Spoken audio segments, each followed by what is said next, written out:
Не кожен день ви побачите, як паяльником бутилку паяють. Первым. Бо сильно пена.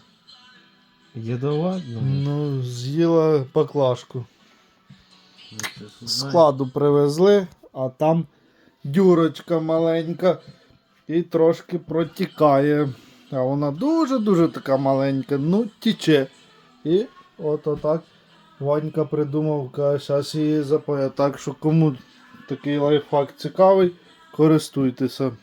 Зараз побачимо, або запаяє, або буде більше. Пишіть коментарі, як ви думаєте, що вийде з цього.